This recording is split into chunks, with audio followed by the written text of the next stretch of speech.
늦은 여름밤, 나는 최근에 이사 간 외진 시골 마을에서 혼자 살고 있었다.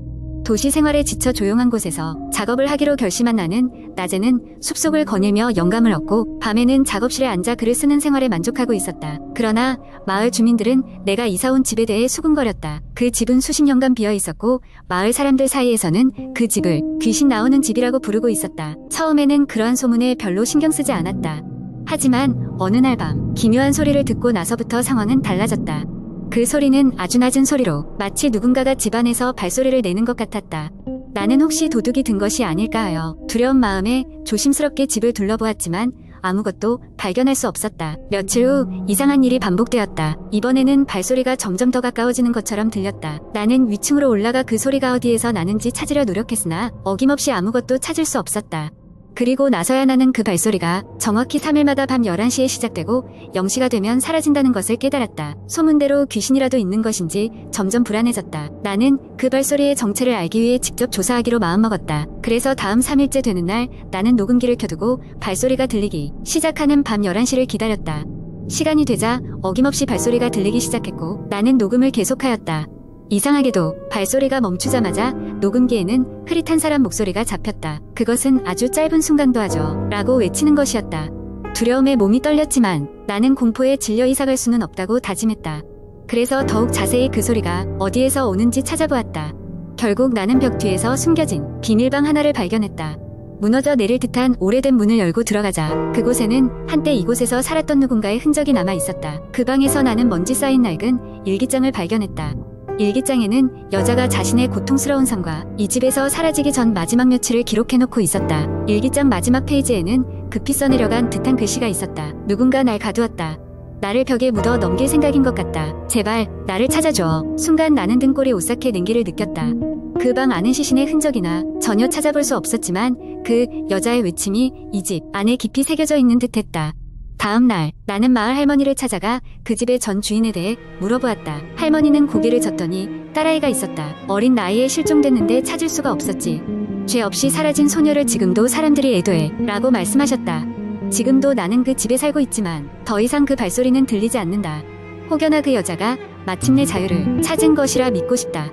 잡힌 존재가 속박된 곳에서 벗어나 내가 그 진실을 알고 있다는 사실이 그녀를 위로했기를 바란다. 이제 나는 이곳에서 그 어떤 공포도 내 작업을 방해하지 않으리라는 확신을 갖고 일에 몰두하고 있다. 그러나 가끔씩 바람이 세차게 불어오면 나는 낡은 벽 너머로 묵직한 슬픔이 느껴지곤 한다. 두 번째 이야기, 대학교 2학년 여름방학이었습니다. 저는 서울에서 멀리 떨어진 할머니 댁에서 한 달 동안 지내기로 했습니다. 할머니 댁은 작은 시골 마을에 있었고 집 뒤쪽으로는 산이 있었습니다. 어릴 때부터 종종 방문하던 곳이라 별다른 두려움 없이 할머니 댁 근처를 산책하곤 했습니다. 어느 날 저녁을 먹고 나서 소화도 시킬 겸 산책을 나갔습니다. 해가 거의 저물어 숨푸레한 길을 따라 걷는데 평소에 잘 가던 산책로가 아닌 새로운 길을 발견했습니다. 뭔가에 이끌리듯 그 길로 접어들었습니다. 길은 좁고 울창한 나무가 양옆으로 늘어서 있어 조금 음산한 느낌이 들기도 했지만 저는 신기한 마음에 계속 걸음을 옮겼습니다. 얼마쯤 걸었을까요? 나무 사이로 작은 공터가 보였습니다. 그리고 그 중앙에는 오래되어 보이는 우물이 있었습니다. 우물 주변에는 잡초가 무성하게 자라 있었고 아무도 관리하지 않은 것처럼 보였습니다. 괜히 호기심이 생긴 저는 우물 근처로 다가갔습니다. 가까이 다가가 보니 우물의 돌벽에는 낙서 같은 것이 잔뜩 새겨져 있었습니다. 무슨 뜻인지 모르겠지만 낙서는 대부분 알아볼 수 없는 문자들이었습니다. 아무런 생각 없이 우물 속을 들여다본 순간 갑자기 소름이 돋았습니다. 우물 안에서는 축축한 냄새와 함께 알 수 없는 신음소리가 들려왔습니다. 순간 발이 얼어붙은 것처럼 움직일 수 없었습니다. 온몸에 소름이 돋아 도망쳐야겠다는 생각뿐이었지만 몸이 말을 듣지 않았습니다. 무심코 우물에서 눈을 떼지 못하고 있던 저에게 갑자기 살갗을 스치는 차가운 바람이 불어왔습니다. 바람이 너무 차가워져 몸이 떨렸지만 그 바람과 동시에 이상하게도 몸이 움직이기 시작했습니다. 어떻게든 이곳을 벗어나야 한다는 생각에 정신을 차리고 힘겹게 발걸음을 뒤로 뗐습니다. 집으로 돌아오는 길에 내내 뭔가가 저를 따라오는 기분이 들었습니다. 걸음을 서두르며 자꾸 뒤를 돌아보게 되었습니다. 하지만 뒤에는 아무것도 보이지 않았습니다. 다만 나무들 사이에서 무언가 스치듯 지나가는 검은 그림자만 느껴질 뿐이었습니다. 그렇게 집에 돌아왔을 때는 이미 땀으로 범벅이 되어 있었습니다. 그날 밤 잠자리에 들었지만 도저히 잠이 오지 않았습니다. 자꾸만 그 우물이 떠오르고 귓가에는 여전히 그 신음소리가 맴돌았습니다. 몇 시간을 뒤척이다가 새벽 무렵에야 간신히 잠들 수 있었습니다. 다음 날 아침 할머니께 어제 있었던 일을 말씀드렸습니다. 할머니는 제 이야기를 듣고는 한동안 말이 없으셨습니다. 그러더니 조용히 말씀하셨습니다. 그 우물은 타락한 영혼들이 갇혀 지내는 곳이란다. 절대 혼자 가지 말라고 했는데 말이 끝나기가 무섭게 할머니는 마을 한복판에 있는 작은 절로 저를 데려가셨습니다. 절의 스님께서는 저를 보더니 한숨을 내쉬며 저에게 보호 부적을 주셨습니다. 며칠 후 저는 서울로 돌아와 그 일을 잊으려고 했습니다. 하지만 가끔 어두운 골목길을 지날 때마다 그때 신음소리와 차가운 바람이 떠오르곤 했습니다. 그리고 컴퓨터 모니터에 비친 저의 뒷모습에 간간히 이상한 그림자가 보이기 시작했습니다. 항상 그 그림자가 사라진 후에야 저는 온 몸이 얼어붙은 듯한 두려움을 느끼곤 했습니다. 지금도 때때로 그 그림자가 보일 때면 그날의 기억이 생생하게 떠오르면서 잠을 설치게 됩니다. 이상하게도 그 일이 있기 전까지는 아무렇지 않았던 시골 할머니 댁은 이제 두려움의 장소가 되어버렸습니다. 할머니는 여전히 마을에서 특별한 제사를 통해 저를 지켜주고 계시지만 그 우물의 존재는 저에게 잊을 수 없는 공포로 남아있습니다.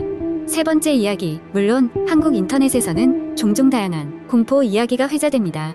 이런 이야기들은 대개 전설, 도시 괴담 혹은 경험담의 형태로 전해지는데 이들은 사람들에게 오싹한 경험을 제공합니다. 여기에서는 그런 이야기 중 하나를 상상력에 더해 길게 작성해보겠습니다. 이 이야기는 내가 대학 시절 한적한 시골 마을로 여름방학 때 친구들과 함께 여행을 갔을 때의 일이다. 우리의 목적지는 한적한 산속에 위치한 작은 펜션이었다. 그곳에서는 인터넷도 잘 되지 않았고 휴대폰 신호도 미약했다. 그러나 도심에서 벗어나 자연을 만끽할 수 있다는 생각에 우리는 흥분되어 있었다. 첫날 밤 우리는 불을 피우고 바비큐를 하며 즐거운 시간을 보냈다. 하지만 밤이 깊어지자 이상한 일들이 하나둘씩 일어나기 시작했다. 펜션 주변에서 의문의 발자국 소리가 들리기 시작했고 우리는 저마다 술에 취해 그것을 그냥 야생 동물일 것이라고 넘겼다. 그러나 그러한 소리는 점점 가까워졌고 우리 중 몇 명은 불안에 휩싸이기 시작했다. 다음날 아침 우리는 펜션 주위를 둘러보다가 숲속 깊은 곳으로 이어져 있는 낡은 길을 발견했다. 길모퉁이에는 오래된 석탑처럼 보이는 것이 있었는데 그것은 1000년이 넘은 것 같이 보였다. 마을 사람들이 저마다 이곳에 대해 무언가 알고 있는 듯 보였지만 그들은 아무 말도 하지 않았다. 단지 그쪽으로 가지 마세요라는 경고만 주었다. 호기심이 가득 찬 우리는 경고를 무시하고 그 길을 따라가 보기로 했다. 숲은 생각보다 깊고 어두웠다. 나무들은 간간히 사람들의 얼굴을 닮은 그림자를 만들어 우리를 쳐다보는 듯했다. 잠시 후 우리는 길끝에 다다랐고 그곳에는 오래된 폐가가 있었다. 벽은 세월의 흔적으로 가득했고 창문은 마치 누군가 안에서 밖을 지켜보는 것처럼 느껴졌다.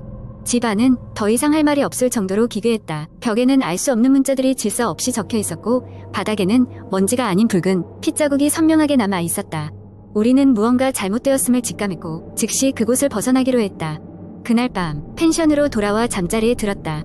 하지만 잠든 시간도 잠시 문 밖에서는 누군가가 문을 두드리는 소리가 들렸다. 우리는 모두 깨어났고 공포에 휩싸여 서로 눈치를 살폈다. 쉽게 잠을 이룰 수 없었고 모든 것이 더 악화되는 느낌이었다. 다음날 아침 한 친구가 일어나지 않았다. 우리는 그를 흔들어 깨우려고 했지만 그는 의식을 찾지 못하고 있었다. 급히 119에 연락해 진찰을 받은 결과 그는 심각한 쇼크 상태였다. 그러나 의사들조차 그 원인을 알 수 없었다.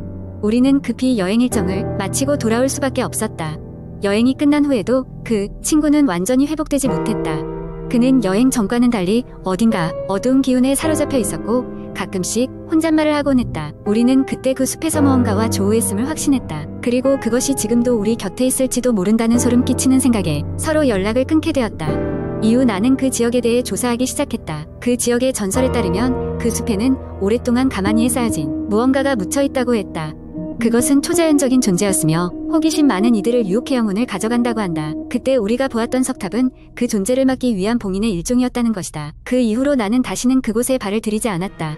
그리고 그때의 일이 진짜 무엇이었는지 알 수 없지만 그때마다 나는 기도한다. 우리가 본 것이 단순한 상상이기를 그리고 그 존재가 다시는 현실로 나오지 않기를.